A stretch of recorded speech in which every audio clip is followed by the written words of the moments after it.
Aab-e Hormuz میں 2 الگ بحری راہداریوں کا منصوبہ زیر غور ہے۔ CNN کا دعویٰ۔ رپورٹ کے مطابق مسقط میں ایرانی اور عمانی وزراء خارجہ کی ملاقات میں آبِ ہرمز میں جہاز رانی کے حوالے سے بات چیت۔ CNN نے دعویٰ کیا ہے عمان نے آبِ ہرمز میں بحری آمد و رفت کے لیے نئی تجویز دی ہے۔ جنوبی راہداری سے آزادانہ بحری آمد و رفت جاری رکھی جائے گی۔ شمالی راہداری استعمال کرنے والے جہازوں کو ایران سے پیش کی اجازت درکار ہوگی۔ مجوزہ معاہدے میں جہازوں پر کسی قسم کا ٹول عائد نہیں ہوگا۔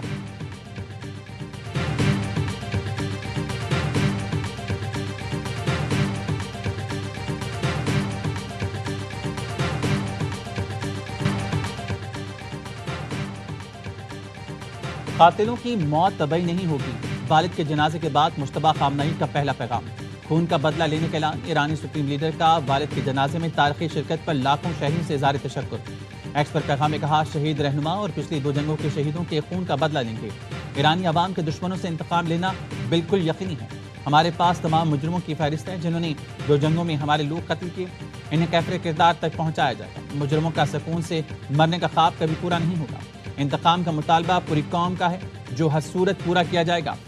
ہم رہیں یا نہ رہیں، انتخابی مشن جلد یا بدیر ضرور مکمل ہوگا۔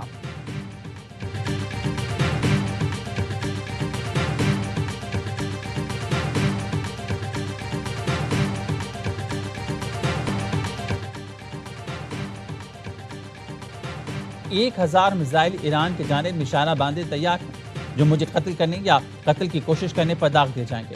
امریکی صدر ڈونلڈ ٹرمپ نے پھر ایران کو وارننگ دے دی۔ جو سوشل پر لکھا ایران نے مجھے قتل کرنے یا اقدام قتل کی دھمکی پر عمل کیا تو سنگین نتائج ہوں گے۔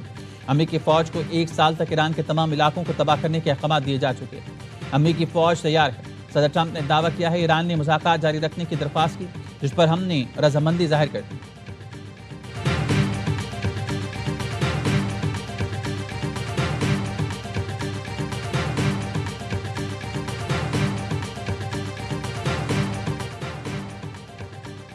ایران سے مذاکرات جاری رکھنے کی کوئی درخواست نہیں کی۔ امریکہ سے مذاکرات جاری رکھنے کی کوئی درخواست نہیں کی۔ ایران نے امریکی صدر کا دعویٰ مسترد کر دیا۔ ایرانی وزارت خارجہ کے ترجمان اسماعیل بقائی کہتے ہیں ہم نے قطر کے ثالثوں کے ایران آنے کی تجویز کو قبول کیا تھا۔ امریکہ کی جانب سے معاہدے کی کسی بھی خلاف ورزی کا مناسب اور اسی زبان میں جواب دیا جائے گا۔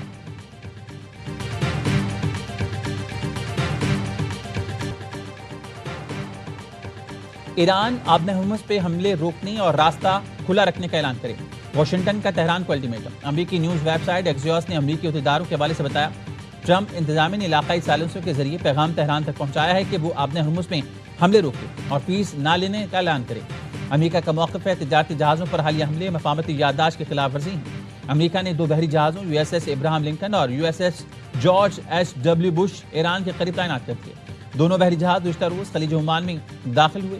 نیو یارک پوسٹ کی رپورٹ کے مطابق اقدام کا مقصد آبِ ہرمز کے اطراف سیکیورٹی کو مزید مضبوط کرنا اور ضرورت پڑنے پر تہران پر دباؤ بڑھانا ہو سکتا ہے۔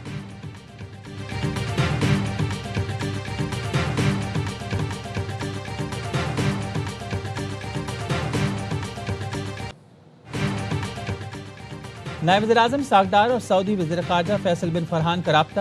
امریکہ ایران تنازع میں نئی شدت کسی کے مفاد میں نہیں۔ دونوں وزراء خارجہ کا اتفاق۔ فیصل بن فرحان نے جاری سفارتی کوششوں اور سعودی موقف سے اسحاق ڈار کو آگاہ کیا۔ اسحاق ڈار نے کہا ثالثی کی کوششوں کو کامیاب بنانے کے لیے مناسب وقت اور سازگار ماحول فراہم کیا جائے۔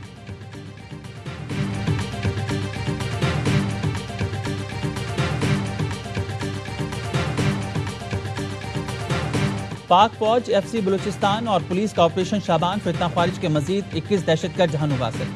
ہلاک دہشت گردوں کی تعداد 64 ہوگی۔ سیکیورٹی ذرائع کے مطابق دشوار گزار راستوں اور پہاڑوں میں چھپے ہوئے خارجی دہشت گردوں کو فضائی اور زمینی ایکشن کے ذریعے نشانہ بنایا گیا۔ ہلاک ہونے والے دہشت گردوں سے اسلحہ، دستی بم، موٹر سائیکل، موبائل فون اور قلعہ تنظیم کے جھنڈے برآمد ہوئے۔ 5 جولائی سے اب تک آپریشن شابان اور دیگر انٹیلیجنس بیس آپریشنز میں مجموعی طور پر 102 دہشت گرد ہلاک کیے جا چکے ہیں۔ وزیر داخلہ محسن نقوی کا پاک فوج FC اور پولیس کو خراج تحسین کہا بہادر فورسز نے دشمن کے ناپاک عزائم خاک میں ملا دیا۔ دہشت گرد ملک و قوم پر بوجھ ہیں، ان کا جڑ سے خاتمہ ناگزیر ہے۔ امن کے دشمنوں کو کہیں چھپنے کی جگہ نہیں ملے گی۔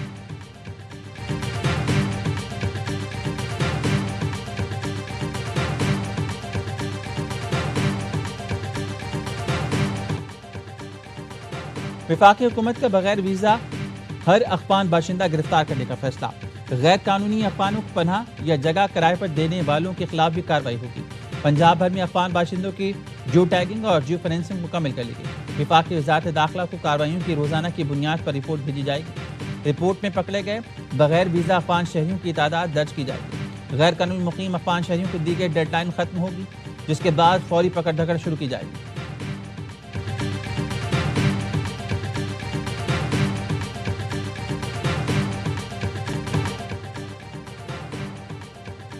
پیٹرول کی قیمت عالمی منڈی کی وجہ سے بڑھی، یہ کہنا مناسب نہیں کہ حکومت جان بوجھ کر پیٹرول مہنگا کر رہی ہے۔ وفاقی وزیر پیٹرولیم علی پرویز ملک کی سوشل میڈیا پر وضاحت نے لکھا، مشرق وسطیٰ کی موجودہ صورتحال کے باعث عالمی منڈی میں تیار پیٹرول مہنگا ہوا۔ جنگ سے پہلے تیار پیٹرول کی عالمی قیمت $76 فی بیرل تھی۔ جنگ سے پہلے کے مقابلے میں پیٹرول اب بھی تقریباً $12 فی بیرل مہنگا ہے۔ متبادل پالیسی اختیار کی جاتی تو ملک کی معیشت اور عوام کے لیے نتائج کہیں زیادہ نقصان دہ ہوتے۔ وزیر اعظم اور فیلڈ مارشل جنگ کے مستقل خاتمے کے لیے کوششیں کر رہے ہیں۔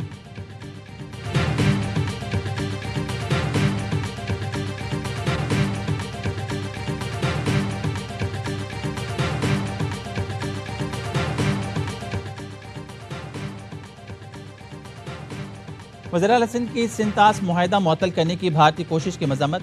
وفاقی حکومت سے بھارتی اقدامات کو عالمی فورم سے اٹھانے کا مطالبہ۔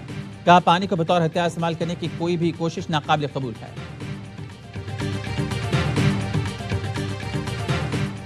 بعض اوقات جبر کی بات ماننی پڑتی ہے کیونکہ یہ سنت ہے۔ کارکن جان لیں، ایم کیو ایم تقسیم نہیں ہو رہی، ایم کیو ایم کی تطہیر ہو رہی ہے۔ Chairman M Q M Pakistan Khalid Maqbool Siddiqui کا بنس روڈ پر کارنر میٹنگ سے خطاب۔ کہا، مصنوعی قیادت قوم کے مفاد میں نہیں۔ تجربہ کرنے والے مصنوعی قیادت کسی فیکٹری سے نکالتے ہیں اور جب وہ فیل ہو جاتے ہیں تو ہمارے سر پر تھوپ دیتے ہیں۔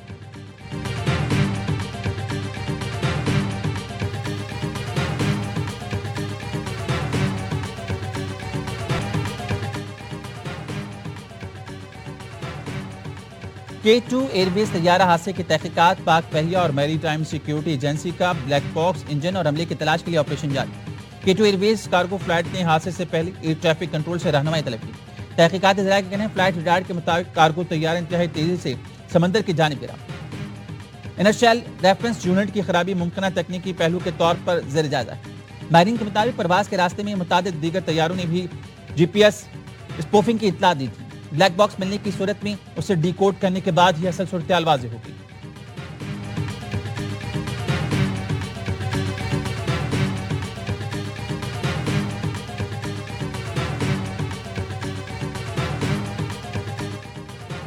تم سے نہ حکومت سنبھالی جا رہی ہے، نہ معیشت سنبھلتی ہے۔ ہم اس ملک کو خوشحال ریاست دیکھنا چاہتے ہیں۔ پاکستانی سمجھتا ہے میرے ٹیکس میرے مفاد میں استعمال نہیں ہوگا۔ مولانا فضل الرحمان کا پھول نگر میں تقریب سے خطاب۔ بھارت، بنگلہ دیش اور افغانستان میں بجلی کی قیمت نہیں بڑھ رہی، پاکستان کی سرزمین پر بجلی کیوں مہنگی دی جا رہی ہے؟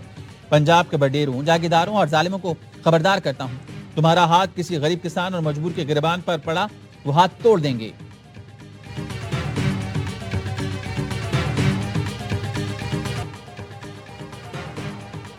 Karachi B R T yellow line منصوبے میں 8.5 ارب کی کرپشن۔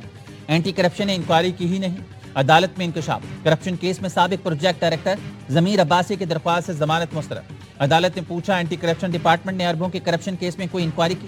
پروسیکیوٹر نے جواب دیا، اینٹی کرپشن نے نہیں، وزراء انسپیکشن ٹیم نے انکوائری کی۔ ضمیر عباسی نے رولز فالو نہیں کیے اور نیس پاک سے پیمنٹ کی منظوری بھی نہیں لی۔ کیس کی تحقیقات چل رہی ہے، ملزم کو ضمانت ملتی ہے تو کوئی اعتراض نہیں۔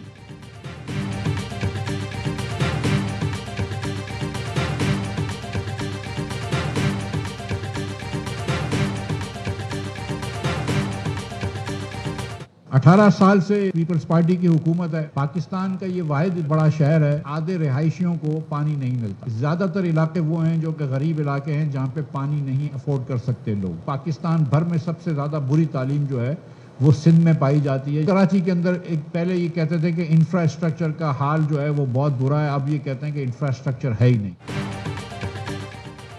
یونیورسٹی روڈ پر پیپلز پارٹی کرپشن اور لاپرواہی کا نمونہ ہے۔ عوام پاکستان پارٹی کے رہنما مفتاح اسماعیل کہتے ہیں، کراچی کو 15,000 بسوں کی قلت کا سامنا ہے۔ قابل رہائش شہروں میں کراچی 170ویں نمبر پر چلا گیا۔ ملک کے سب سے بڑے شہر کراچی کی آدھی آبادی کو پینے کا پانی میسر نہیں۔ ملک بھر میں تعلیم کی سب سے بری صورتحال سندھ میں ہے۔ ترجمان سندھ حکومت سعدیہ جاوید نے کہا، مفتاح اسماعیل کراچی کی فکر چھوڑیں، پہلے اپنی ناکام معاشی پالیسیوں کے حساب دیں۔ کاغذی انڈیکس اور زمینی حقائق میں فرق ہوتا ہے۔ عالمی اداروں کے ایسے سروے اور رپورٹس زمینی حقائق سے مطابقت نہیں رکھتے۔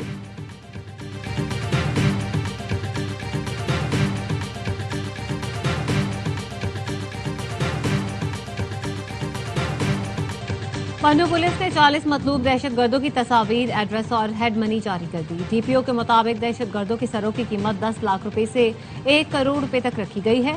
کچھ ہائی پروفائل دہشت گردوں کی مزید فہرستیں تیار کی جا رہی ہیں۔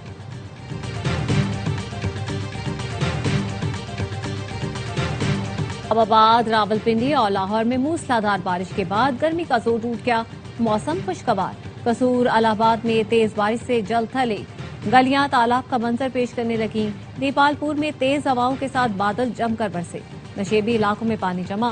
محکمہ موسمیات کا آج اور کل اسلام آباد، پنجاب، خیبر پختونخوا، بلوچستان، گلگت بلتستان، مری، گلیات اور کشمیر کے بعض علاقوں میں موسلادھار بارش کی پیشگوئی۔ پہاڑی علاقوں میں لینڈ سلائیڈنگ اور نشیبی علاقے زیر آب آنے کا خدشہ۔